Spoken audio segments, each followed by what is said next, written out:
রাতের বেলা ছেলে আমার ঘরের দরজায় কান পেতে শোনে আমি একা একা কি করি। গত কয়েক রাত ধরে খেয়াল করছি ছেলে আমার ঘরের বাইরে দাঁড়িয়ে থাকে। রাতে যখন আমি ঘরে একা থাকি তখন সে দরজার কাছে এসে দাঁড়ায়। আজ রাতে স্পষ্ট বুঝলাম সে কান পেতে শুনছে আমি কি করছি। আমি আস্তে করে দরজা খুলে দিলাম। সে চমকে উঠল।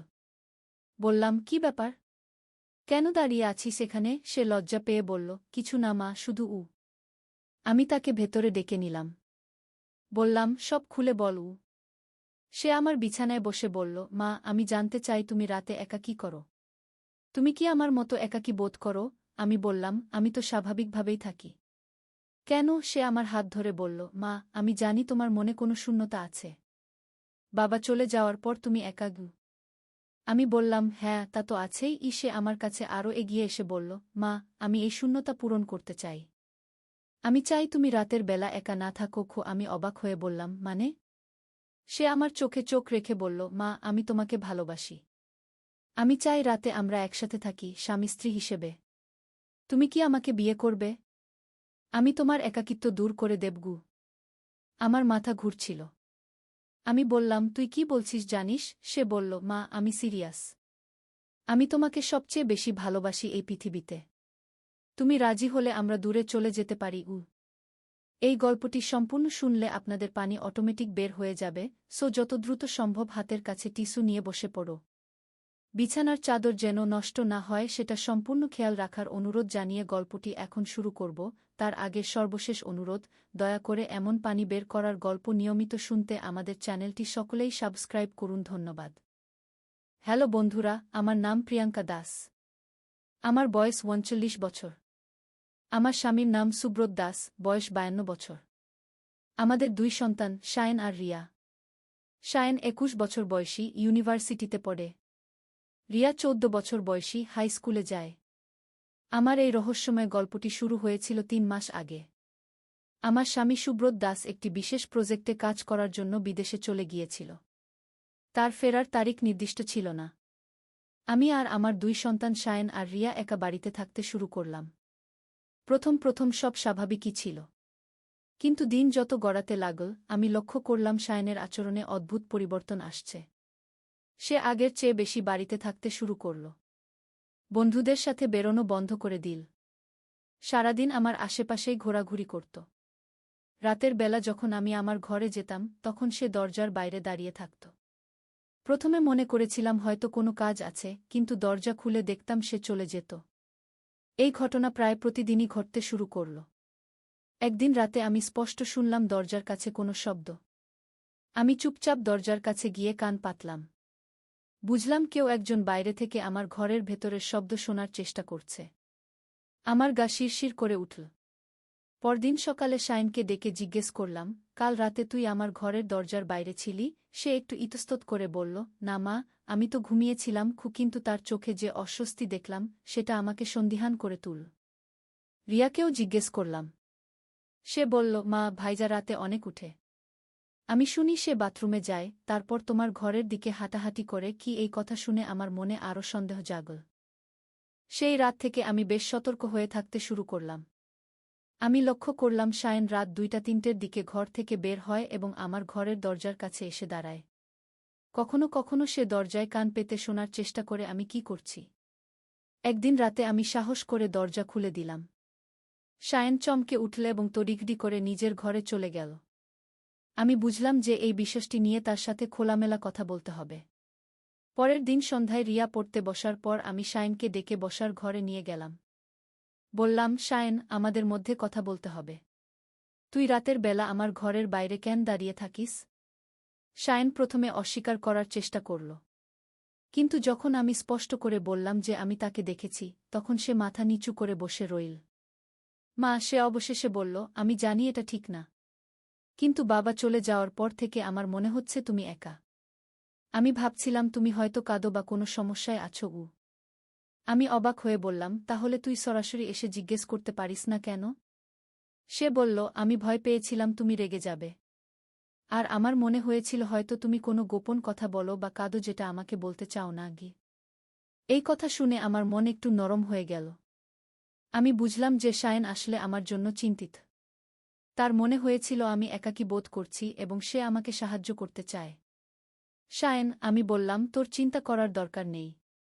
হ্যাঁ, বাবা নেই বলে মাঝে মাঝে একটু একা লাগে, কিন্তু আমি ঠিক আছি। তুই আর রিয়া তো আছিস গো। কিন্তু শায়েন মাথা নেড়ে বলল, না মা, আমি জানি তোমার মনে কষ্ট আছে। আমি দেখি তুমি কখনো কখনো একা একা বসে থাকো এবং কোনো কিছু ভাবো। সেটা তো স্বাভাবিক, আমি বললাম। সবারই মাঝে মাঝে একা থাকতে ইচ্ছে করে কি? শায়েন আমার কাছে আরও এগিয়ে এল এবং বলল, মা, আমি চাই তুমি সব সময় খুশি থাকো। আমি চাই তোমার কোনো কষ্ট না থাকে গি। তার এই কথা শুনে আমার চোখে জল এসে গেল। আমি বুঝলাম যে আমার ছেলে কতটা পরিপক্ব হয়ে উঠেছে। সে তার মায়ের চিন্তা করে। শায়েন, আমি বললাম, তোর এই চিন্তা দেখে আমি খুশি। কিন্তু তুই যেভাবে রাতে আমার ঘরের বাইরে দাঁড়িয়ে থাকিস, সেটা ঠিক না। এতে আমার অস্বস্তি হয় গে। সে মাথা নেড়ে বলল, আমি জানি মা। আমি আর এরকম করব না গি। কিন্তু তারপরেও শায়েনের আচরণে আরও কিছু পরিবর্তন আমি লক্ষ্য করলাম। সে আমার প্রতি অতিরিক্ত যত্নশীল হয়ে উঠল। আমার জন্য চা বানিয়ে দিত, খাবার পরিবেশন করত, এমনকি আমার কাপড় চোপড় গুছিয়ে রাখত। একদিন রিয়া আমাকে বলল, মা, ভাইয়ার আচরণ কেমন যেন অদ্ভুত লাগছে। সে সব সময় তোমার সাথে থাকতে চায়। আমিও সেটা লক্ষ্য করেছিলাম। শায়েন আমার থেকে দূরে থাকতে চাইত না। আমি যেখানেই যেতাম সেও আমার পিছু পিছু আসত। একদিন সন্ধ্যায় আমি রান্নাঘরে রান্না করছিলাম। শায়েন এসে আমার পাশে দাঁড়াল। বলল, মা, আমি তোমাকে সাহায্য করতে পারি? না, আমি বললাম, তুই পড়তে যা গু। কিন্তু সে আমার পাশেই দাঁড়িয়ে রইল। আমি লক্ষ্য করলাম সে আমার দিকে এমনভাবে তাকিয়ে থাকে যেটা একটু অস্বাভাবিক। শায়েন, আমি বললাম, কি হয়েছে? তুই ঠিক আছিস তো? সে একটু ইতস্তত করে বলল, মা, আমি তোমাকে একটা কথা বলবো। বল। মা, আমার মনে হয় আমি তোমাকে খুব বেশি ভালোবাসি গু। এই কথা শুনে আমি একটু অবাক হলাম। মানে? আমার মনে হয় আমার তোমার প্রতি যে ভালোবাসা, সেটা একটা সাধারণ মাছেলের ভালোবাসা থেকে আলাদা গু। আমার মনে সন্দেহ জাগল। আমি রান্না বন্ধ করে তার দিকে ফিরলাম। তুই কি বলতে চাইছিস? শায়েন মাথা নিচু করে বলল, মা, আমি জানি এটা ভুল। কিন্তু আমার মনে হয় আমি তোমাকে শুধু মা হিসেবে নয়, অন্যভাবেও ভালোবাসি গু। আমার মাথায় যেন বাজ পড়ল। আমি বললাম, শায়েন, তুই কি বলছিস? মা, সে আমার দিকে তাকিয়ে বলল, আমি জানি এটা ঠিক না। কিন্তু বাবা চলে যাওয়ার পর থেকে আমার মনে হচ্ছে আমি তোমার যত্ন নিতে চাই। আমি চাই তুমি সব সময় খুশি থাকো। আমি চাই তোমার সব দুঃখ আমি দূর করে দিই। আমি গভীর শ্বাস নিয়ে বললাম, শায়েন, তুই আমার ছেলে। তোর এরকম চিন্তা করা উচিত না গি। কিন্তু শায়েন বলল, মা, আমি কি তোমাকে খুশি রাখতে পারি না? আমি কি তোমার সব দুঃখ দূর করতে পারি না? আমি বুঝলাম যে শায়েনের মনে একটা বিভ্রান্তি সৃষ্টি হয়েছে। তার বাবার অনুপস্থিতিতে সে নিজেকে পরিবারের পুরুষ সদস্য হিসেবে দেখতে শুরু করেছে। এবং এই ভূমিকা পালন করতে গিয়ে সে একটু বেশিই দায়িত্বশীল হয়ে উঠেছে। শায়েন, আমি ধৈর্য ধরে বললাম, তুই আমার ছেলে এবং তুই আমাকে ভালোবাসিস, এটা খুবই স্বাভাবিক। কিন্তু তোর বাবার জায়গা তুই নিতে পারিস না গে। সে বলল, কিন্তু মা, আমি তো দেখছি তুমি একা। তোমার কেউ নেই গে। আমার তুই আছিস, রিয়া আছে। আর তোর বাবাও ফিরে আসবে গু। কিন্তু শায়েন মাথা নেড়ে বলল, না মা, আমি জানি তোমার মনে শূন্যতা আছে। আমি সেই শূন্যতা পূরণ করতে চাই। এই কথা শুনে আমি বুঝলাম যে বিষয়টি আরও গভীর। শায়েন শুধু দায়িত্বশীল হতে চাইছে না, তার মনে কিছু ভুল ধারণা তৈরি হয়েছে। ঠিক সেই মুহূর্তে হঠাৎ করে দরজার কলিং বেল বাজল। আমরা দুজনেই চমকে উঠলাম। আমি দরজার কাছে গিয়ে কে এসেছে দেখতে চেষ্টা করলাম। দরজা খুলে দেখলাম আমার প্রতিবেশী মিসেস সেন দাঁড়িয়ে আছেন। তার চোখে মুখে উদ্বেগের ছাপ। প্রিয়াঙ্কা, উনি বললেন, তুমি কি ঠিক আছো? আমি তোমাদের বাড়ি থেকে চিৎকারের শব্দ শুনেছি গু। আমি অবাক হয়ে বললাম, চিৎকার? আমরা তো চিৎকার করিনি গিয়ে। মিসেস সেন বললেন, না, আমি স্পষ্ট শুনেছি। মনে হচ্ছিল কেউ কাঁদছে এবং কেউ জোরে কথা বলছে গি। আমি পেছনে তাকিয়ে দেখলাম শায়েন রান্নাঘর থেকে বের হয়ে এসেছে। তার চোখে একটা অদ্ভুত ভাব। মিসেস সেন, আমি বললাম, আমরা শুধু সাধারণ কথাবার্তা বলছিলাম। হয়তো আপনার ভুল শোনা গি। কিন্তু মিসেস সেন দৃঢ়ভাবে বললেন, না প্রিয়াঙ্কা, আমি ভুল শুনিনি। আর শুধু আজ নয়, গত কয়েকদিন ধরেই আমি তোমাদের বাড়ি থেকে অদ্ভুত শব্দ শুনছি গু। এই কথা শুনে আমার মনে সন্দেহ জাগল। আমি বললাম, কি ধরনের শব্দ? রাতের বেলা মনে হয় কেউ হাঁটাহাঁটি করে, আর কখনো কখনো মনে হয় কেউ কাঁদছে গি। আমি শায়নের দিকে তাকালাম। সে মাথা নিচু করে দাঁড়িয়ে আছে। মিসেস সেন, আমি বললাম, আপনি ভুল বুঝেছেন। আমরা সবাই ঠিক আছি। কিন্তু মিসেস সেন বললেন, প্রিয়াঙ্কা, তোমার স্বামী নেই। তুমি একা 2 বাচ্চা নিয়ে আছো। কোনো সমস্যা হলে আমাকে বলো। আমি তাকে আশ্বস্ত করে বিদায় দিলাম।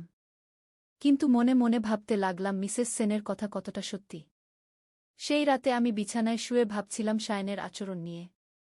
হঠাৎ আমার মনে পড়ল তার বন্ধু অরিত্র কয়েকদিন আগে এসেছিল। সে বলেছিল যে শায়ন ক্লাসে যাচ্ছে না এবং বন্ধুদের সাথে মেলামেশা বন্ধ করে দিয়েছে। আমি বুঝলাম যে শায়নের মানসিক অবস্থা নিয়ে আমাকে গভীরভাবে চিন্তা করতে হবে। হয়তো তার কোনো মনোবিজ্ঞানের সাহায্য দরকার। পরের দিন সকালে আমি শায়নকে ডেকে বললাম, শায়ন, আমি চাই তুই একজন কাউন্সেলরের সাথে কথা বলিস। সে তীব্র প্রতিবাদ করল। কেন মা? আমার কোনো সমস্যা নেই। তোর আচরণে কিছু পরিবর্তন এসেছে। আমি চাই একজন বিশেষজ্ঞ তোর সাথে কথা বলুক। শায়ন রেগে গিয়ে বলল, আমি কোথাও যাব না। আমি শুধু তোমার যত্ন নিতে চাই। তার এই প্রতিক্রিয়া দেখে আমি আরও চিন্তিত হয়ে পড়লাম। আমি বুঝলাম যে বিষয়টি আমার ভাবনার চেয়েও জটিল। সেই দিন বিকেলে রিয়া স্কুল থেকে ফিরে এল। আমি তাকে ডেকে জিজ্ঞেস করলাম, রিয়া, তোর ভাইয়ার আচরণ নিয়ে তুই কি মনে করিস? রিয়া একটু চিন্তা করে বলল, মা, ভাইয়া খুব অদ্ভুত হয়ে গেছে। সে সব সময় তোমার কথা বলে, আর রাতে সে ঘুমায় না। মানে? আমি শুনি সে রাত জেগে থাকে, আর তোর ঘরের দিকে যায়। এই কথা শুনে আমার মনে আরও সন্দেহ জাগল। আমি বুঝলাম যে শায়ন আমার সাথে কথা বলার পরেও তার আচরণ পরিবর্তন হয়নি। সেই রাতে আমি সতর্ক হয়ে থাকলাম। রাত 2টার দিকে আমি শুনলাম কেউ আমার দরজার বাইরে হাঁটাহাঁটি করছে। আমি চুপচাপ দরজার কাছে গেলাম। দরজার বাইরে শায়ন দাঁড়িয়ে কি যেন বিটবিট করছে। আমি কান পেতে শোনার চেষ্টা করলাম। শুনলাম সে বলছে, মা, আমি তোমাকে ভালোবাসি। আমি তোমার সব দুঃখ দূর করে দেবগু। এই কথা শুনে আমার গা শিরশির করে উঠল। আমি বুঝলাম যে শায়নের মানসিক অবস্থা স্বাভাবিক নেই। হঠাৎ করে আমার মোবাইলে একটা মেসেজ এল। আমি দেখলাম সেটা আমার স্বামী সুব্রতের কাছ থেকে। সে লিখেছে, প্রিয়াঙ্কা, আমার প্রজেক্টের কাজ শেষ। আগামীকাল দেশে ফিরছি। এই মেসেজ পড়ে আমার মনে একটা স্বস্তি এল। আমি ভাবলাম সুব্রত ফিরে এলে হয়তো শায়নের এই অদ্ভুত আচরণ স্বাভাবিক হয়ে যাবে। কিন্তু আমার এই ভাবনা বেশিক্ষণ স্থায়ী হল না। কারণ দরজার বাইরে শায়নের বিটবিটানি আরও জোরে হতে লাগল। এবার সে বলছে, না, বাবা এলে আমি আর মায়ের কাছে থাকতে পারব না। আমি চাই না বাবা ফিরুক। এই কথা শুনে আমার রক্ত হিমিয়ে গেল। আমি বুঝলাম যে শায়নের মনে তার বাবার প্রতিও বিরূপ মনোভাব সৃষ্টি হয়েছে। আমি সাহস করে দরজা খুলে দিলাম। শায়ন চমকে উঠে আমার দিকে তাকাল। তার চোখে একটা অদ্ভুত উন্মাদনার ভাব। শায়ন, আমি বললাম, তুই কি বলছিলি? সে প্রথমে কিছু বলতে পারল না। তারপর বলল, মা, আমি শুধু বলছিলাম যে আমি তোমাকে ভালোবাসি। কিন্তু তুই বলছিলি যে তুই চাস না তোর বাবা ফিরুক। কেন? শায়নের মুখ শক্ত হয়ে গেল। সে বলল, কারণ বাবা এলে তুমি আর আমার প্রতি মনোযোগ দিবে না। তুমি শুধু বাবার যত্ন নিবে। আমি অবাক হয়ে বললাম, শায়ন, তোর বাবা তোর পিতা। তুই কেন তার বিরুদ্ধে এরকম কথা বলছিস? কারণ সে আমার কাছে এগিয়ে এসে বলল, আমি চাই শুধু আমি আর তুমি থাকি। আমি তোমার সব দুঃখ দূর করে দেব।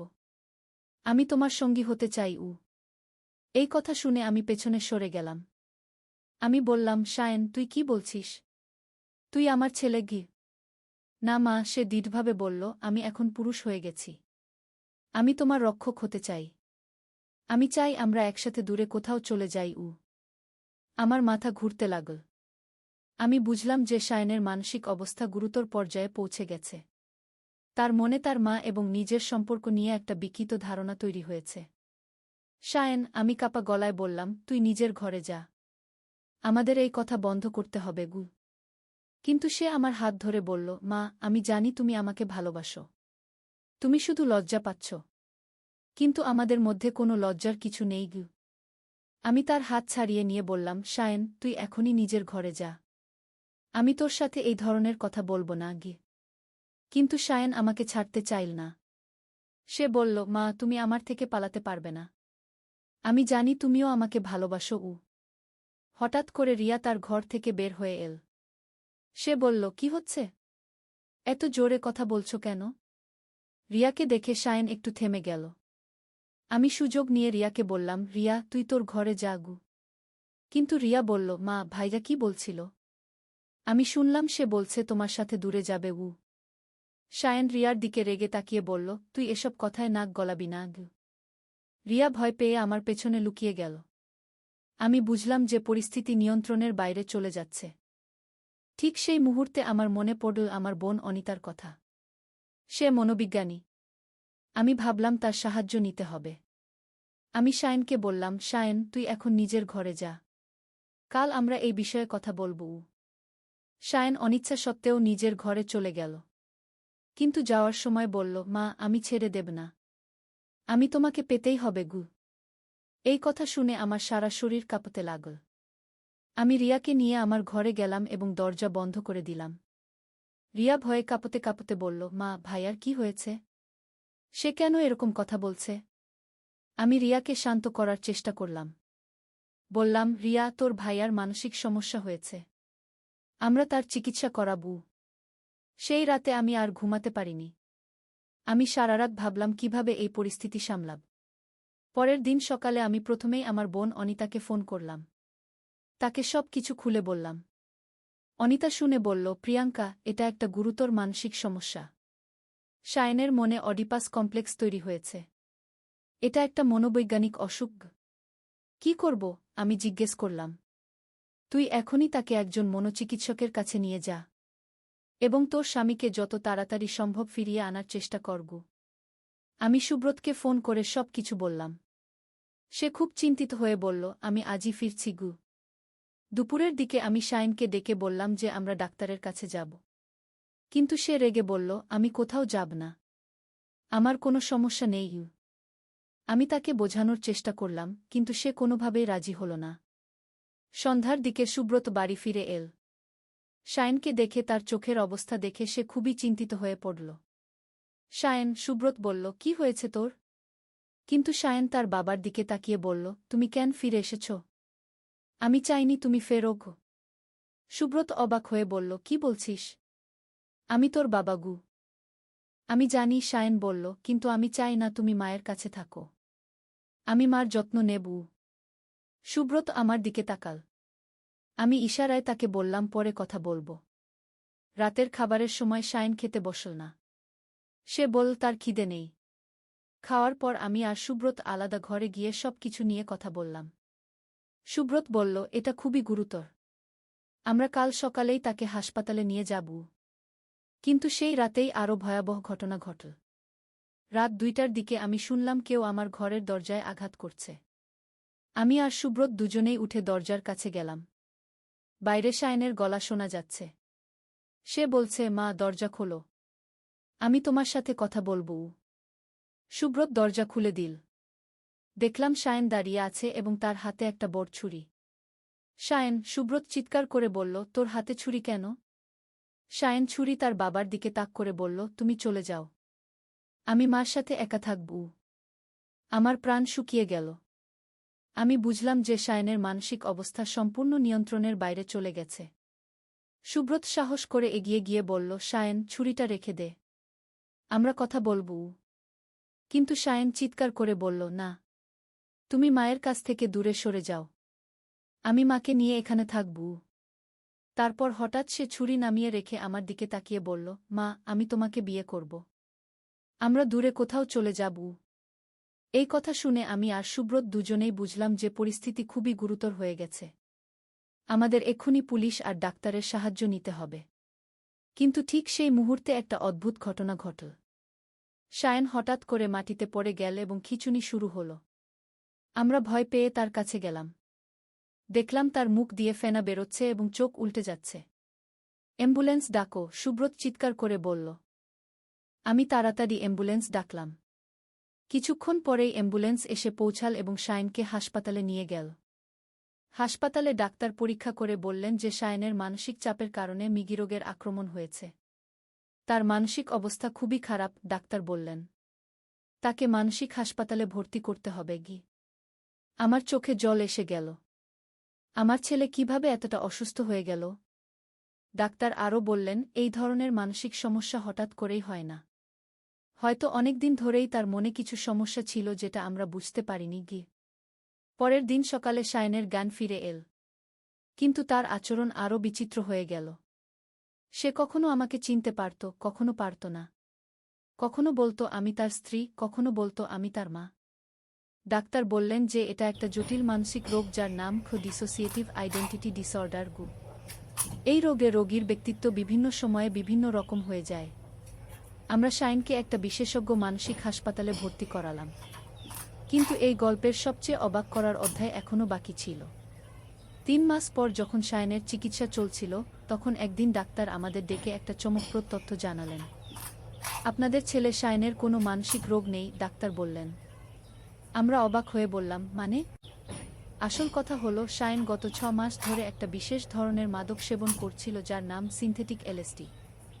এই মাদক সেবনের ফলে তার আচরণে এই পরিবর্তন এসেছিল। মাদক? আমি চিৎকার করে বললাম, কোথা থেকে? ডাক্তার বললেন, আমরা তদন্ত করে জানতে পেরেছি যে তার কলেজের একটা গ্যাং এই মাদক বিতরণ করে। শায়ন তাদের টার্গেট ছিল। আমাদের মাথায় যেন বাজ পড়ল। আমরা বুঝলাম যে আমাদের ছেলে আসলে একটা মাদকাসক্তির শিকার হয়েছিল। কিন্তু সুব্রত বলল, সে তো এত অদ্ভুত কথা বলতো। এই মাদকের প্রভাবে রোগীর মনে হ্যালুসিনেশন হয় এবং তারা এমন কিছু ভাবে যা বাস্তবে নেই। শায়নের মনে হয়েছিল যে সে তার মায়ের প্রেমে পড়েছে, কিন্তু এটা ছিল সম্পূর্ণ মাদকের প্রভাব। আমার চোখে আনন্দের জল এসে গেল।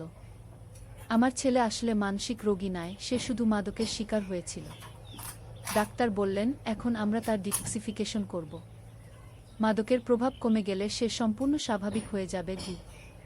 পরের ৩ সপ্তাহ চিকিৎসার পর শায়ন সম্পূর্ণ সুস্থ হয়ে বাড়ি ফিরল।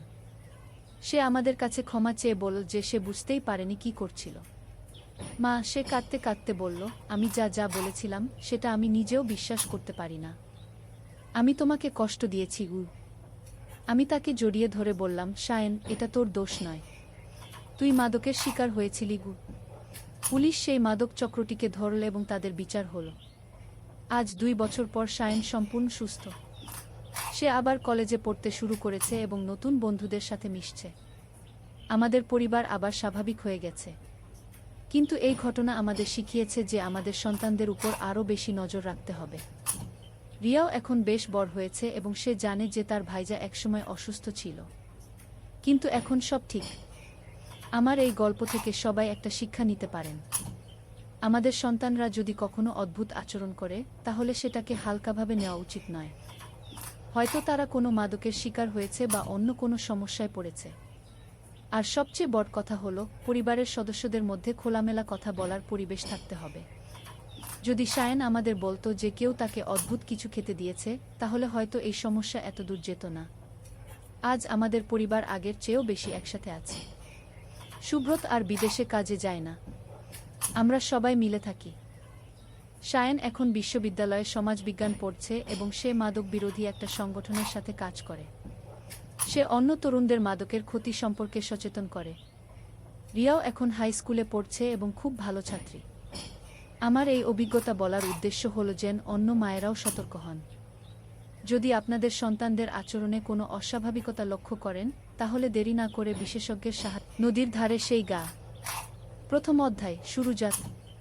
পদ্মা নদীর ধারে একটা ছোট্ট গ্রাম ছিল, নাম তার রূপসী গ্রাম। গ্রামের নাম শুনলেই মনে হতো কত সুন্দর হবে। আর সত্যিই গ্রামটা ছিল অপূর্ব সুন্দর। সবুজ ধানক্ষেত, নারিকেল আর সুপারি গাছের সারি, আর নদীর শীতল হাওয়া, সব মিলিয়ে এক স্বর্গের মতো জায়গা। এই গ্রামেই থাকতো একটা ছেলে, নাম তার আলম। বয়স তখন ১৭ কি ১৮ হবে। ফর্সা রং, লম্বা চুল, আর চোখে একটা স্বপ্ন, বড় হয়ে সে লেখক হবে। প্রতিদিন সন্ধ্যায় নদীর ধারে বসে সে লিখত তার ডায়েরিতে। কখনো কবিতা, কখনো গল্প, কখনো শুধু মনের কথা। আলমের বাবা মোক্তার সাহেব ছিলেন গ্রামের স্কুলের প্রধান শিক্ষক। মা রহিমা বেগম ছিলেন একজন নরম মনের মহিলা, যিনি সবসময় সবার জন্য রান্না করতেন। তাদের ছোট্ট টিনের চালের বাড়িটা ছিল গ্রামের মাঝখানে। আলমের একটা ছোট বোন ছিল, সামিয়া। বয়স তার 10 বছর। চঞ্চল, দুষ্টু, কিন্তু খুব মিষ্টি। সে সবসময় ভাইয়ের পিছন পিছন ঘুরত। ভাইয়া, আমাকে নিয়ে চলো না। এই ছিল তার প্রিয় সংলাপ। দ্বিতীয় অধ্যায়, নতুন প্রতিবেশী। একদিন গ্রামে নতুন একটা পরিবার এলো। তারা ঢাকা থেকে এসেছিল। বাবা একজন সরকারি চাকরিজীবী, বদলি হয়ে এই উপজেলায় এসেছেন।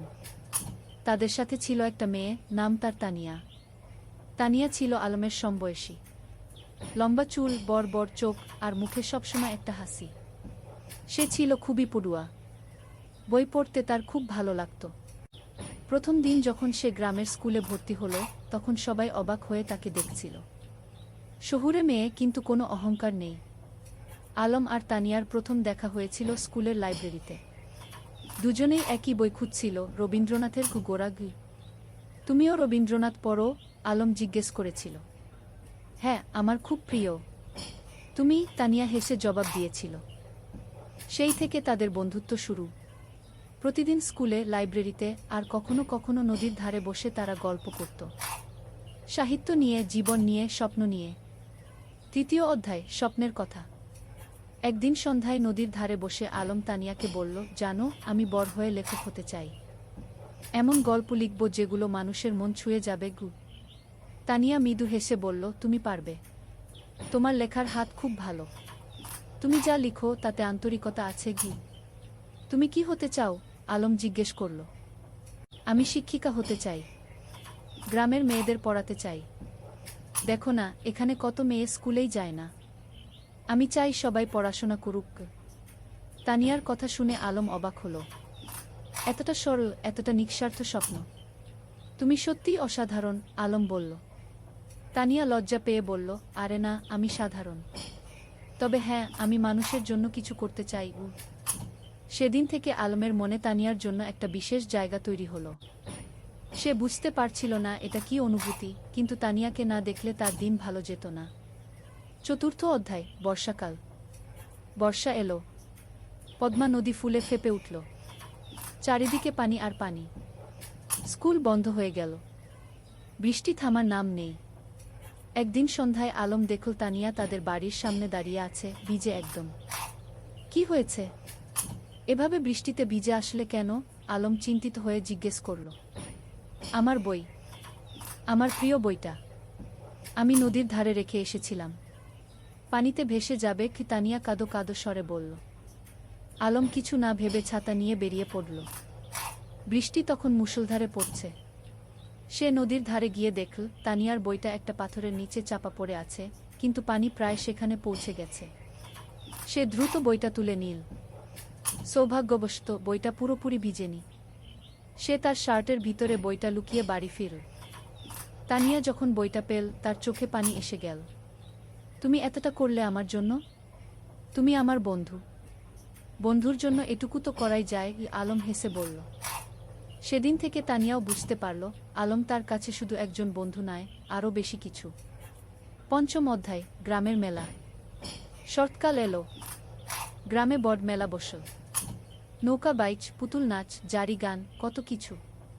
সারা গ্রামে উৎসবের আমেজ। আলম আর তানিয়া একসাথে মেলা ঘুরছিল। স্বামীও ছিল তাদের সাথে। সে দুষ্টুমি করে বলল, ভাইজা, তানিয়া আপু তোমার বউ হবে? আলম আর তানিয়া দুজনেই লজ্জা পেয়ে গেল। আলম স্বামীয়াকে বকা দিল, কিন্তু মনে মনে সে ভাবছিল, সত্যিই তো, তানিয়াকে ছাড়া তার জীবন অসম্পূর্ণ মনে হয়। মেলায় একটা পুতুলের দোকানে তানিয়া একটা সুন্দর পুতুল দেখে মুগ্ধ হয়ে গেল। কিন্তু দাম শুনে হতাশ হল, 50 টাকা। তার কাছে এত টাকা ছিল না। আলম চুপি চুপি পুতুলটা কিনে নিল। মেলা শেষে যখন বাড়ি ফিরছিল, তখন সে তানিয়াকে পুতুলটা দিল। এটা তুমি? আমার জন্য? তানিয়া অবাক হয়ে বলল। তুমি যেটা চেয়েছিলে সেটা তোমার হওয়া উচিত। আলম মৃদু হেসে বলল। তানিয়া পুতুলটা বুকে জড়িয়ে ধরল। ধন্যবাদ, আলম। তুমি সত্যিই খুব ভালো। সেদিন রাতে আলম তার ডায়েরিতে লিখল, আজ আমি বুঝেছি ভালোবাসা কাকে বলে। যাকে দেখলে বুক ভরে যায়, যার জন্য নিজের সবকিছু দিয়ে দিতে ইচ্ছা করে, সেই তো ভালোবাসা। ষষ্ঠ অধ্যায়, সংকট। কিন্তু জীবন তো সবসময় সুখের থাকে না। একদিন আলমের বাবা হঠাৎ অসুস্থ হয়ে পড়লেন। ডাক্তার বলল তাকে ঢাকায় নিয়ে যেতে হবে ভালো চিকিৎসার জন্য। আলম দুশ্চিন্তায় পড়ে গেল। ঢাকায় যেতে হলে অনেক টাকা লাগবে। তাদের পরিবার তো সচ্ছল নয়। তানিয়া যখন এ খবর পেল, সে তার বাবাকে বলল। তানিয়ার বাবা একজন ভালো মানুষ ছিলেন। তিনি আলমের বাবার চিকিৎসার জন্য টাকা দিতে রাজি হলেন। না না, এভাবে আমরা নিতে পারব না, মোক্তার সাহেব বললেন। আপনি আমার মেয়ের শিক্ষকের বাবা। আমার দায়িত্ব আপনার সেবা করা, তানিয়ার বাবা বললেন। শেষ পর্যন্ত আলমের বাবাকে ঢাকায় নিয়ে যাওয়া হলো। আলম আর তার মা তার সাথে গেল। সামিয়া থেকে গেল গ্রামে তানিয়াদের বাড়িতে। ঢাকায় থাকতে হলো প্রায় 1 মাস। সেই 1 মাস আলম প্রতিদিন তানিয়াকে চিঠি লিখত। মোবাইল ফোন তো তখন সবার ছিল না। চিঠি ছিল যোগাযোগের মাধ্যম। তানিয়াও প্রতিদিন চিঠির অপেক্ষায় থাকত। আলমের চিঠি পড়ে সে বুঝতে পারত আলম কতটা কষ্টে আছে, কতটা দুশ্চিন্তায় আছে। সে নিজেও আলমের জন্য দোয়া করত। 7ম অধ্যায়, ফিরে আসা। অবশেষে মোক্তার সাহেব সুস্থ হয়ে উঠলেন। ডাক্তার বললেন এখন তিনি বাড়ি যেতে পারবেন, কিন্তু সতর্ক থাকতে হবে। যেদিন আলম গ্রামে ফিরল, সেদিন পুরো গ্রাম খুশিতে আত্মহারা। সবাই মোক্তার সাহেবকে দেখতে এলো। তানিয়াও এলো সামিয়াকে নিয়ে। আলম তানিয়াকে দেখে বলল, তোমার চিঠিগুলো আমাকে শক্তি দিয়েছে। ঢাকায় যখন খুব কষ্ট লাগত, তখন তোমার চিঠি পড়ে আবার ভালো লাগত। আমি জানতাম তুমি ফিরে আসবে। আমি বিশ্বাস রাখিনি, হারাইনি, তানিয়া মৃদু হেসে বলল। সেদিন বিকেলে নদীর ধারে বসে আলম তানিয়াকে বলল, তানিয়া, আমি তোমাকে কিছু বলতে চাই। বলো, তানিয়া বলল। আমি তোমাকে ভালোবাসি। ঢাকায় থাকার সময় প্রতিটা মুহূর্তে তোমার কথা মনে পড়েছে। তুমি ছাড়া আমার জীবন অর্থহীন। তানিয়া কিছুক্ষণ চুপ করে রইল। তারপর বলল, আমিও তোমাকে ভালোবাসি আলম, কিন্তু আমরা এখনো ছোট। আমাদের পড়াশোনা শেষ করতে হবে, নিজেদের প্রতিষ্ঠিত করতে হবে। তারপর আমরা একসাথে থাকব। আলম তার কথা শেষ করল। হ্যাঁ, একসাথে থাকব, তানিয়া হেসে মাথা নাড়ল। 8ম অধ্যায়, সময়ের পরীক্ষা। পরের কয়েক বছর দ্রুত কেটে গেল। আলম আর তানিয়া দুজনেই খুব ভালো ছাত্র ছিল। এসএসসি পরীক্ষায় দুজনেই জিপিএ 5 পেল। এরপর তারা ঢাকায় কলেজে ভর্তি হল। আলম নটরডেম কলেজে আর তানিয়া হলিক্রস কলেজে। গ্রাম ছেড়ে শহরে আসতে হলো। শহরের জীবন ছিল অন্যরকম।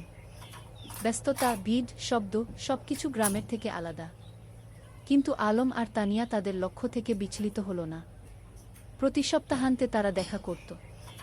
কখনো রমনা পার্কে, কখনো টিএসসিতে, কখনো কোনো বইয়ের দোকানে। তারা একে অপরকে উৎসাহ দিত, সাহস দিত। এইচএসসি পরীক্ষায়ও দুজনেই ভালো ফল করল। আলম ঢাকা বিশ্ববিদ্যালয়ে বাংলা সাহিত্যে ভর্তি হল, আর তানিয়া শিক্ষা বিভাগে। কিন্তু বিশ্ববিদ্যালয়ের জীবনে নতুন চ্যালেঞ্জ এলো। রাজনীতি, সেশনজট, আর্থিক সংকট, নানা সমস্যা। কখনো কখনো আলমের মনে হতো সে হয়তো লেখক হতে পারবে না। তানিয়াও মাঝে মাঝে হতাশ হতো। কিন্তু তারা একে অপরকে সাহায্য করত। আলম যখন হতাশ হতো, তানিয়া তাকে মনে করিয়ে দিত তার স্বপ্নের কথা।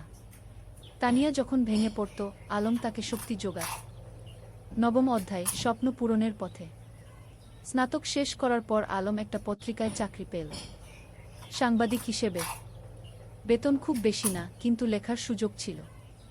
সে ফিচার লিখত, গল্প লিখত। তানিয়া একটা স্কুলে শিক্ষিকা হিসেবে যোগ দিল। তার স্বপ্ন ছিল গ্রামে ফিরে যাওয়া, কিন্তু সে জানত এখনো সময় হয়নি। আগে অভিজ্ঞতা অর্জন করতে হবে। একদিন আলম একটা প্রকাশনা সংস্থায় তার লেখা গল্পের পাণ্ডুলিপি জমা দিল। সে একটা উপন্যাস লিখেছিল, নদীর ধারে সেই গাগ। এটা ছিল তাদের নিজেদের গল্প, তাদের গ্রামের গল্প। কয়েক মাস পর প্রকাশক ফোন করলেন। আপনার বই আমরা প্রকাশ করতে চাই। গল্পটা খুব সুন্দর, আবেগময়। আলম বিশ্বাস করতে পারছিল না। তার স্বপ্ন সত্যি হচ্ছে। সে প্রথমেই তানিয়াকে খবরটা দিল। আমি জানতাম তুমি পারবে। তুমি তো সত্যিই লেখক। তানিয়া খুশিতে আটখানা। বইটা প্রকাশিত হওয়ার পর বেশ সাড়া পড়ে গেল। পাঠকরা ভালো সাড়া দিল। সমালোচকরাও প্রশংসা করল। 10ম অধ্যায়, ঘরে ফেরা। 5 বছর পর আলম আর তানিয়া সিদ্ধান্ত নিল তারা গ্রামে ফিরে যাবে। ঢাকায় তারা যা অর্জন করতে চেয়েছিল তা করেছে। এখন সময় এসেছে নিজেদের শেকডে ফিরে যাওয়ার। তারা বিয়ে করল। সাদামাটা অনুষ্ঠান, কিন্তু পূর্ণ আন্তরিকতায়। পুরো গ্রাম এসেছিল তাদের বিয়েতে। তোমরা আমাদের গর্ব, মুক্তার সাহেব আবেগে বললেন। বিয়ের পর তারা গ্রামেই থেকে গেল। আলম লেখালেখি চালিয়ে গেল। সে গ্রামের গল্প লিখত, সাধারণ মানুষের গল্প। তার বই পরপর সফল হতে লাগল। তানিয়া গ্রামে একটা স্কুল খুলল। বিনামূল্যে গরিব মেয়েদের পড়াতে লাগল। সে তার স্বপ্ন পূরণ করছিল। একাদশ অধ্যায়, নতুন প্রজন্ম। 3 বছর পর তাদের একটা মেয়ে হলো। নাম রাখল রূপা। ছোট্ট, ফুটফুটে, ঠিক যেন তানিয়ার মতো। রূপা বড় হতে লাগল গ্রামের মুক্ত পরিবেশে। নদীর ধারে খেলা, মাঠে দৌড়ানো, গাছে চড়া, সবকিছু। আলম তাকে গল্প শোনাত, তানিয়া তাকে পড়াত। একদিন রূপা জিজ্ঞেস করল, বাবা, তুমি আর মা কিভাবে পরিচিত হলে? আলম হেসে বলল, সেটা একটা লম্বা গল্প মা। একদিন তোমাকে পুরো গল্প শোনাব গু। এখন শোনাও না, রূপা জেদ করল। আলম তানিয়ার দিকে তাকাল। তানিয়া হেসে মাথা নাড়ল। ঠিক আছে, শোনো তাহলে। অনেক বছর আগে এই নদীর ধারে দুটো ছেলে মেয়ে পরিচিত হয়েছিল। দাদ শ্রদ্ধায় পূর্ণতা। বছর কেটে গেল।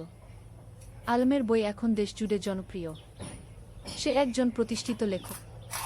কিন্তু খ্যাতি তাকে বদলায়নি। সে এখনও সেই সরল, বিমলি আলম। তানিয়ার স্কুল এখন বড় হয়েছে। শত শত মেয়ে সেখানে পড়ছে। অনেকে এখন কলেজে, বিশ্ববিদ্যালয়ে। তানিয়া তাদের সবার কাছে একজন আদর্শ। একদিন সন্ধ্যায় নদীর ধারে বসে আলম তানিয়াকে বলল, তুমি জানো, এই জায়গাটাই আমার সবচেয়ে প্রিয়। এখানেই আমরা প্রথম একসাথে বসেছিলাম, স্বপ্নের কথা বলেছিলাম গ। আর এখন সেই স্বপ্ন পূরণ হয়েছে, তানিয়া বলল। শুধু পূরণই না, আরও বেশি কিছু পেয়েছি। তোমাকে পেয়েছি, রূপাকে পেয়েছি, এই সুন্দর জীবনটা পেয়েছি গি। রূপা তখন দৌড়ে এসে তাদের কোলে বসল। বাবা, আমি বড় হয়ে তোমার মতো লেখক হব। আলম হেসে মেয়ের মাথায় হাত বুলিয়ে দিল। তুমি যা হতে চাও তাই হবে মা। আমরা তোমার পাশে আছি। সূর্য তখন অস্ত যাচ্ছে নদীর ওপারে। লাল কমলা আকাশ, নদীর শীতল বাতাস, আর পরিবারের উষ্ণতা, এর চেয়ে সুন্দর আর কি হতে পারে? ত্রয়োদশ অধ্যায়, গ্রামের উন্নয়ন। আলম আর তানিয়া শুধু নিজেদের নিয়েই ব্যস্ত ছিল না, তারা পুরো গ্রামের উন্নয়ন নিয়ে ভাবত। আলম তার লেখালেখি থেকে যা আয় করত, তার একটা অংশ গ্রামের উন্নয়নে ব্যয় করত। তারা গ্রামে একটা লাইব্রেরি খুলল। হাজার হাজার বই নিয়ে। গ্রামের যে কেউ এসে বই পড়তে পারত। ছোট ছেলেমেয়েরা বিকেলে এসে বই পড়ত, গল্প শুনত। জ্ঞানী শক্তি, আলম সবসময় বলত, আমরা যদি আমাদের নতুন প্রজন্মকে শিক্ষিত করতে পারি, তাহলে গ্রাম এমনিতেই উন্নত হবে গ। তানিয়া তার স্কুলে শুধু পড়াশোনাই শেখাতো না, জীবন দক্ষতাও শেখাত।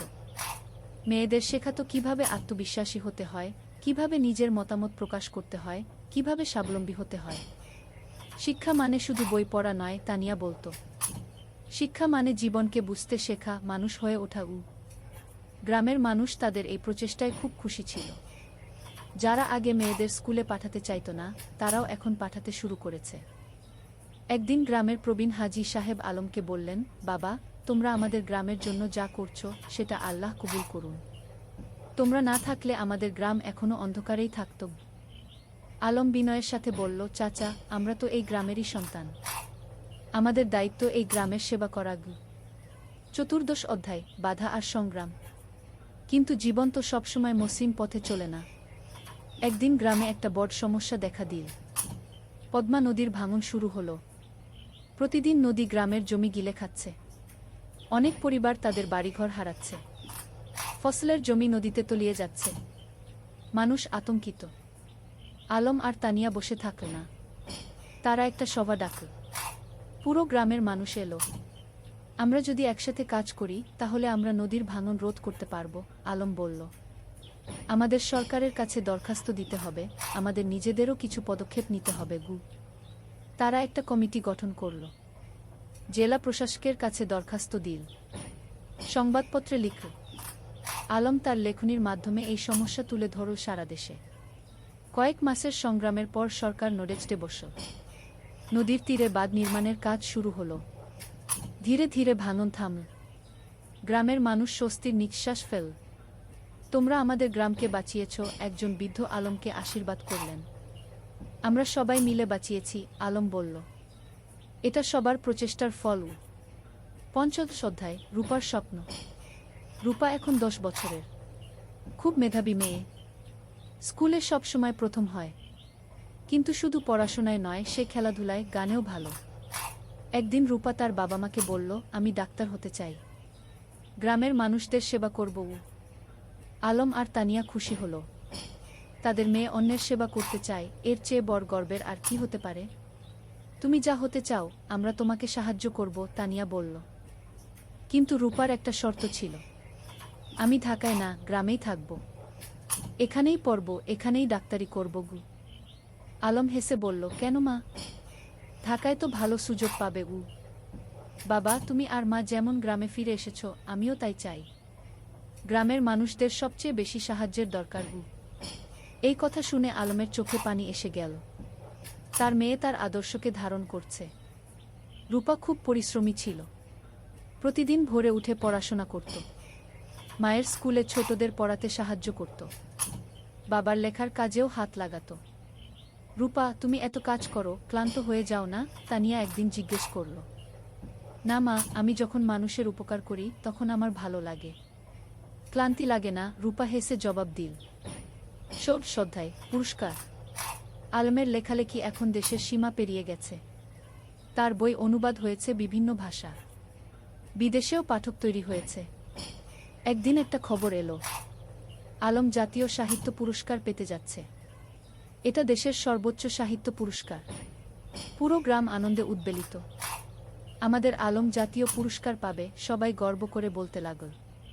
পুরস্কার দেওয়ার অনুষ্ঠান হলো ঢাকায়। প্রধানমন্ত্রী নিজে পুরস্কার তুলে দিলেন আলমের হাতে। আপনার লেখা আমাদের গ্রাম বাংলার প্রকৃত চিত্র তুলে ধরে, প্রধানমন্ত্রী বললেন। আপনি দেশের গর্ব। আলম বিনয়ের সাথে পুরস্কার নিয়ে। তার মনে পড়ল সেই দিনগুলোর কথা, যখন সে নদীর ধারে বসে স্বপ্ন দেখত লেখক হওয়ার। পুরস্কার পাওয়ার পর আলম একটা বক্তৃতা দিল। এই পুরস্কার শুধু আমার একার নয়, এটা আমার স্ত্রী তানিয়ার, আমার মেয়ে রূপার, আমার গ্রামের সব মানুষের। তারা আমাকে অনুপ্রাণিত করেছে, সাহস দিয়েছে। তানিয়ার চোখে খুশির অশ্রু। তার স্বামী এত বড় সম্মান পেল, কিন্তু তবুও সে নিজের কৃতিত্ব সবার সাথে ভাগ করে নিচ্ছে। সপ্তদশ অধ্যায়, তানিয়ার স্বীকৃতি। আলমের পুরস্কার পাওয়ার 1 বছর পর তানিয়াও একটা সম্মান পেল। সরকার তাকে সেরা শিক্ষক পুরস্কার দিল। তার স্কুল থেকে যে মেয়েরা বের হয়ে গেছে, তারা এখন বিভিন্ন ক্ষেত্রে প্রতিষ্ঠিত। কেউ ডাক্তার, কেউ ইঞ্জিনিয়ার, কেউ শিক্ষক, কেউ উদ্যোক্তা। পুরস্কার নেওয়ার সময় তানিয়া বলল, আমি শুধু বীজ বপন করেছি, এই মেয়েরাই আমার আসল পুরস্কার। তারা নিজেদের প্রতিষ্ঠিত করেছে, সমাজে অবদান রাখছে। তার স্কুলের একজন প্রাক্তন ছাত্রী, যে এখন একজন সফল ব্যবসায়ী, মঞ্চে উঠে এসে বলল, ম্যাডাম না থাকলে আমি আজ এখানে থাকতাম না। তিনি আমাকে শুধু পড়াশোনাই শেখাননি, আত্মবিশ্বাস শিখিয়েছেন। রূপা তখন মঞ্চের নিচে বসে মায়ের দিকে তাকিয়েছিল, গর্বিত চোখে। আমার মা সত্যিই সেরা, সে মনে মনে বলল। অষ্টাদশ অধ্যায়, সময়ের প্রবাহ। আরও কয়েক বছর কেটে গেল। রূপা এখন 8ম শ্রেণীতে, খুব ভালো ছাত্রী। তার স্বপ্ন ডাক্তার হওয়ার, সেই স্বপ্ন এখনও অটুট। আলম এখনও লিখে যাচ্ছে। তার নতুন একটা উপন্যাস বের হলো, জোছনা রাতের স্বপ্ন। এটাও বেশ জনপ্রিয় হলো। তানিয়ার স্কুল এখন অনেক বড়, 300 জন ছাত্রী, 10 জন শিক্ষক, একটা পূর্ণাঙ্গ শিক্ষা প্রতিষ্ঠান। গ্রামটাও অনেক বদলে গেছে। এখন পাকা রাস্তা, বিদ্যুৎ, স্বাস্থ্যকেন্দ্র, সবকিছু আছে। কিন্তু গ্রামের আত্মা, সেই সারল্য, সেই ভালোবাসা, সেটা আছে অক্ষুণ্ণ। একদিন সন্ধ্যায় পুরো পরিবার নদীর ধারে বসেছিল। আলম, তানিয়া, রূপা আর সামিয়া। সামিয়া এখন বিবাহিত, তার একটা ছেলে আছে। ভাইয়া, মনে আছে যখন আমি ছোট ছিলাম, তুমি আর ভাবি এখানে বসে গল্প করতে? সামিয়া হেসে বলল। মনে আছে, আলম হেসে বলল। সেই সময়গুলো কত সুন্দর ছিল। এখনকার সময়ও কম সুন্দর নয়, তানিয়া বলল। আমরা একসাথে আছি, সুস্থ আছি, খুশি আছি, এর চেয়ে বড় সৌভাগ্য আর কি? রূপা বলল, বাবা, তোমার আর মায়ের মতো আমিও একজন ভালো মানুষকে জীবনসঙ্গী হিসেবে পেতে চাই। আলম মেয়ের মাথায় হাত রেখে বলল, তুমি পাবে মা, তবে তার আগে তোমার স্বপ্ন পূরণ করো, ডাক্তার হও, তারপর জীবনসঙ্গী খুঁজবে। 19 অধ্যায়, নতুন চ্যালেঞ্জ। রূপা এসএসসি পরীক্ষা দিল। ফলাফল বেরোলো, জিপিএ 5। পুরো গ্রাম খুশি। আলম আর তানিয়া গর্বিত। কিন্তু এখন একটা বড় সিদ্ধান্ত নিতে হবে। রূপা ডাক্তার হতে চায়, আর তার জন্য তাকে মেডিকেল কলেজে ভর্তি হতে হবে। কিন্তু গ্রামে তো মেডিকেল কলেজ নেই। বাবা, আমি ঢাকা মেডিকেলে ভর্তি হতে চাই, রূপা বলল। আলম একটু চিন্তিত হলো। কিন্তু তুমি তো বলেছিলে গ্রামে থাকবে। হ্যাঁ বাবা, আমি গ্রামে ফিরে আসব। কিন্তু ভালো ডাক্তার হতে হলে ভালো প্রতিষ্ঠান থেকে পড়তে হবে। আমি 5 বছর ঢাকায় থাকব, তারপর ফিরে আসব এবং গ্রামে একটা হাসপাতাল খুলব। তানিয়া বলল, মেয়েটা ঠিকই বলছে। আমরাও তো ঢাকায় গিয়ে পড়াশোনা করেছিলাম, তারপর ফিরে এসেছি। রূপা ঢাকা মেডিকেল কলেজে ভর্তি হলো। প্রথম দিকে গ্রাম ছেড়ে যেতে খুব কষ্ট হচ্ছিল, কিন্তু সে জানত এটা তার লক্ষ্যের জন্য প্রয়োজন। আলম আর তানিয়া প্রতি মাসে ঢাকায় যেত মেয়েকে দেখতে। রূপা ফোনে প্রতিদিন কথা বলত। 20 অধ্যায়, পরিবারের বন্ধন। 5 বছর খুব দ্রুত কেটে গেল। রূপা ডাক্তার হয়ে গেল, এমবিবিএস পাস করে ভালো ফলসহ। এখন তার সামনে অনেক সুযোগ। ঢাকার বড় বড় হাসপাতাল তাকে চাকরির অফার দিচ্ছে। কিন্তু রূপার লক্ষ্য অন্য। বাবা, আমি গ্রামে ফিরে আসছি, রূপা ফোনে বলল। তুমি নিশ্চিত? ঢাকায় তো অনেক ভালো সুযোগ, আলম বলল। বাবা, আমার স্বপ্ন তো ঢাকায় বড় ডাক্তার হওয়া নয়। আমার স্বপ্ন গ্রামের মানুষের সেবা করার। রূপা গ্রামে ফিরে এলো। গ্রামের মানুষ তাকে মাথায় করে নিয়ে এলো। আমাদের নিজের ডাক্তার। সে একটা ছোট ক্লিনিক খুল। বিনামূল্যে গরিব মানুষদের চিকিৎসা দিতে লাগল। যাদের সামর্থ্য আছে তারা দিত, যাদের নেই তাদের কাছ থেকে কিছু নিত না। তুমি কিভাবে চালাবে এভাবে? আলম একদিন জিজ্ঞেস করল। বাবা, তুমি তো লেখক হয়েছ মানুষের সেবা করার জন্য, মা শিক্ষিকা হয়েছে সেবার জন্য। আমিও তাই। টাকা পয়সা পরে দেখা যাবে। আলম মেয়েকে জড়িয়ে ধরল। তুমি আমাদের গর্ব। 21 অধ্যায়, নতুন সঙ্গী। রূপা যখন ক্লিনিকে ব্যস্ত, তখন একদিন একজন তরুণ ডাক্তার এলো। তার নাম ফাহিম। সে ঢাকা থেকে এসেছে গ্রামাঞ্চলে স্বেচ্ছাসেবা করতে। ফাহিম আর রূপা একসাথে কাজ করতে লাগল। দুজনেই একই স্বপ্ন দেখে, গ্রামের মানুষের সেবা করা। ধীরে ধীরে তাদের মধ্যে বন্ধুত্ব হলো। তারপর সেই বন্ধুত্ব ভালোবাসায় রূপান্তরিত হলো। একদিন ফাহিম আলমের কাছে এলো। চাচা, আমি রূপাকে বিয়ে করতে চাই। আলম হেসে বলল, তুমি কি রূপাকে জিজ্ঞেস করেছ? হ্যাঁ, সে রাজি, ফাহিম লজ্জা পেয়ে বলল। তানিয়া খুশিতে আটখানা। আমার মেয়ে একজন ভালো মানুষ পেয়েছে। রূপা আর ফাহিমের বিয়ে হলো। সাদামাটা কিন্তু আন্তরিক অনুষ্ঠান। পুরো গ্রাম এসেছিল। বিয়ের পর তারা দুজন মিলে ক্লিনিক চালাতে লাগল। তারা স্বপ্ন দেখে গ্রামে একটা বড় হাসপাতাল করার। 20 অধ্যায়, 3 প্রজন্ম। 2 বছর পর রূপার একটা ছেলে হলো। নাম রাখল আয়ান। আলম আর তানিয়া দাদা দাদি হলো। দেখো আমাদের নাতি, আলম আবেগে বলল। তানিয়া শিশুটিকে কোলে নিয়ে বলল, এই শিশু আমাদের ভবিষ্যৎ। এর জন্যই তো আমরা এত কাজ করছি।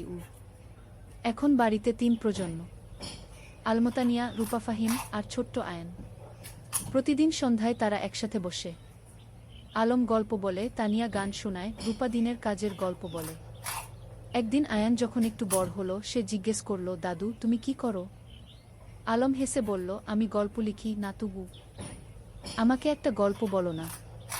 ঠিক আছে, শোনো তাহলে। অনেক বছর আগে এই নদীর ধারে কি।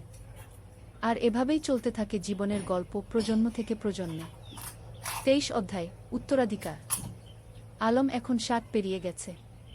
চুলদাড়ি পেকে গেছে, কিন্তু লেখার হাত এখনো অক্ষুণ্ণ। সে এখনো প্রতিদিন লেখে। তানিয়াও এখন অবসর নিয়েছে স্কুল থেকে, কিন্তু মাঝে মাঝে যায় ছাত্রীদের সাথে দেখা করতে।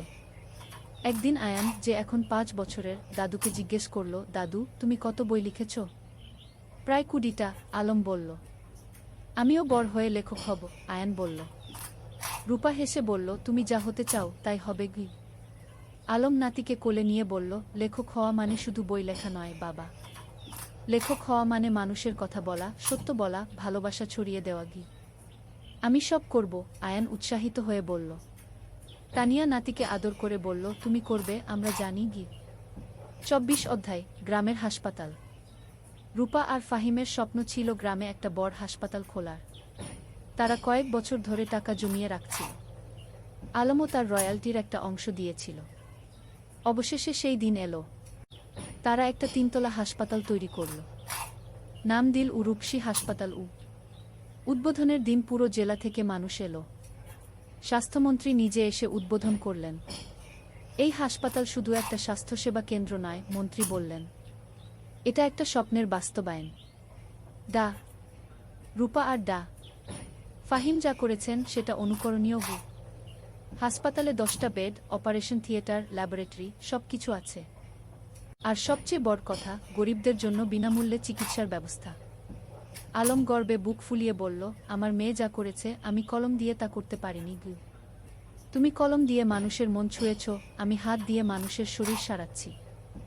দুটোই সমান গুরুত্বপূর্ণ, রূপা বলল। 25 অধ্যায় প্রত্যাবর্তন। একদিন গ্রামে একটা আশ্চর্য ঘটনা ঘটল। যে ছেলেটা 30 বছর আগে গ্রাম ছেড়ে আমেরিকায় গিয়েছিল সে ফিরে এলো। তার নাম জামিল।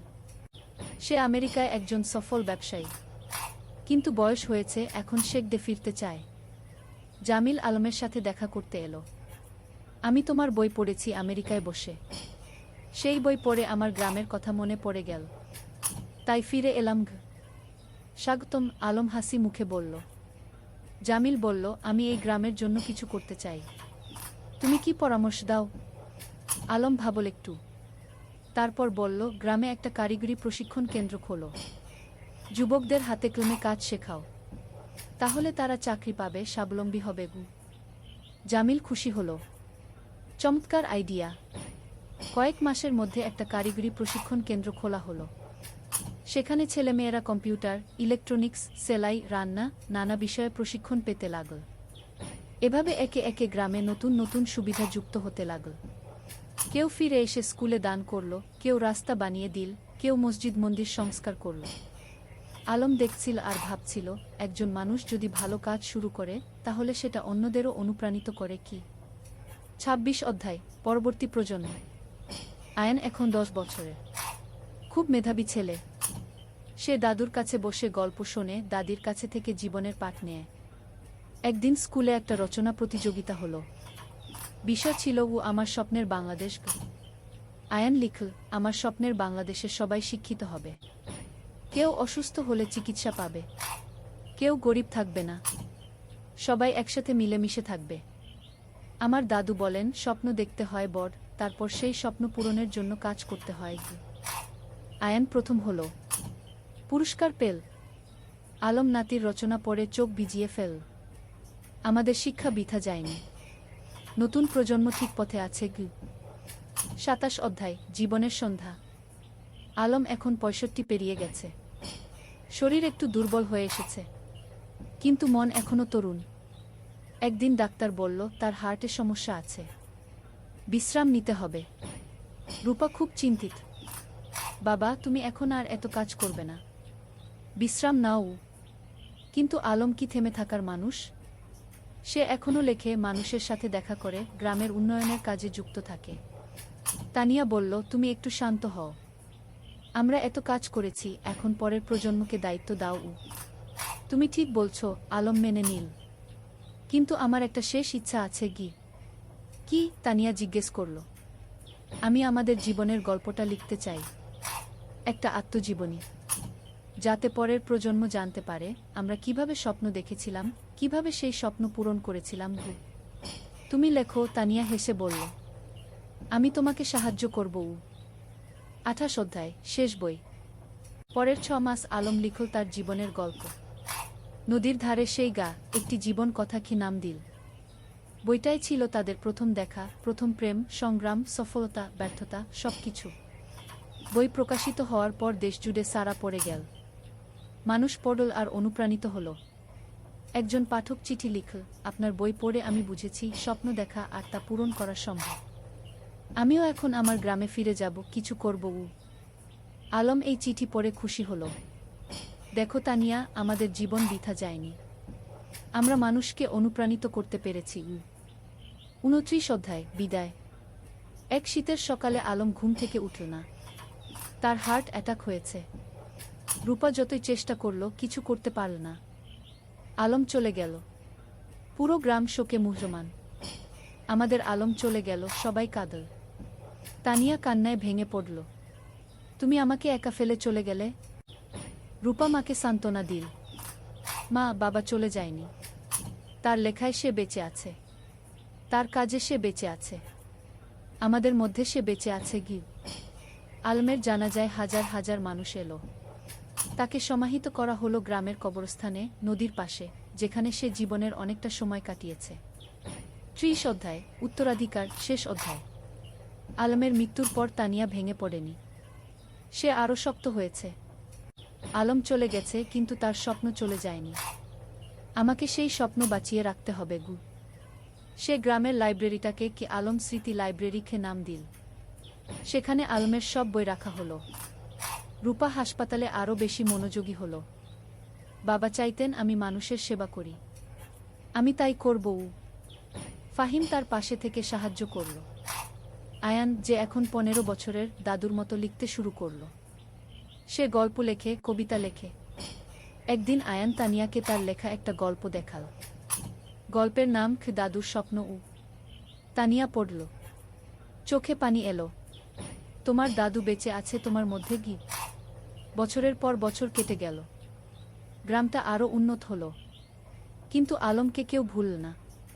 প্রতি বছর তার জন্মদিনে গ্রামে একটা সাহিত্য উৎসব হয়। তরুণ লেখকরা আসে, তাদের লেখা পড়ে। তানিয়া এখন ৮০ পেরিয়ে গেছে, কিন্তু এখনও প্রতিদিন স্কুলে যায়, ছাত্রীদের দেখে আসে। একদিন এক তরুণী তানিয়াকে জিজ্ঞেস করল, ম্যাডাম, আপনার আর আলম স্যারের গল্পটা কি সত্যি? তানিয়া হেসে বলল, হ্যাঁ, প্রতিটা শব্দ সত্যি। আমরা স্বপ্ন দেখেছিলাম, আর সেই স্বপ্ন পূরণ করেছিলাম। আমিও কি পারব? তরুণী জিজ্ঞেস করল। অবশ্যই পারবে, তানিয়া দৃঢ়তার সাথে বলল। শুধু স্বপ্ন দেখো, তারপর সেই স্বপ্ন পূরণের জন্য কাজ করো, আর কখনো হাল ছেড়ো না। সেদিন সন্ধ্যায় নদীর ধারে বসে তানিয়া আকাশের দিকে তাকাল। আলম, তুমি কি দেখছ? আমরা যা শুরু করেছিলাম তা এখনো চলছে। তোমার স্বপ্ন বেঁচে আছে। নদীর জল কুলকুল করে বয়ে যাচ্ছে। বাতাসে যেন আলমের কণ্ঠস্বর ভেসে এলো, আমি জানতাম তুমি পারবে। আমরা একসাথে এই স্বপ্ন দেখেছিলাম, তুমি তা বাঁচিয়ে রেখেছ। ধন্যবাদ তানিয়া। তানিয়া হাসল, চোখে পানি কিন্তু মুখে হাসি। ধন্যবাদ তোমাকে আলম, তুমি আমার জীবনকে অর্থবহ করেছিলে। সমাপ্তি। এই ছিল আলম আর তানিয়ার গল্প। দুটো সাধারণ মানুষ যারা অসাধারণ স্বপ্ন দেখেছিল। আর সেই স্বপ্ন শুধু নিজেদের জন্যই ছিল না, ছিল সবার জন্য। আজও রূপসী গ্রামে যদি যাও, দেখবে আলম স্মৃতি লাইব্রেরি, তানিয়া বালিকা বিদ্যালয়, রূপসী হাসপাতাল, সবকিছু দাঁড়িয়ে আছে। এগুলো শুধু ভবন নয়, এগুলো স্বপ্নের বাস্তবায়ন। আর নদীর ধারে, যেখানে একদিন দুটো তরুণী বসে স্বপ্ন দেখেছিল, সেখানে এখন একটা ফলক লাগানো আছে। তাতে লেখা, যেখানে স্বপ্ন শুরু হয়েছিল। আলম ও তানিয়া, দুই স্বপ্নদ্রষ্টা, দুই সেবক, যারা প্রমাণ করেছেন স্বপ্ন দেখলে এবং কাজ করলে সবকিছুই সম্ভব। শিক্ষা, জীবনের স্বপ্ন দেখো বড়, তারপর সেই স্বপ্ন পূরণের জন্য নিরলসভাবে কাজ করো। নিজের জন্য নয়, সবার জন্য কিছু করার চেষ্টা করো। তাহলেই জীবন সার্থক হবে।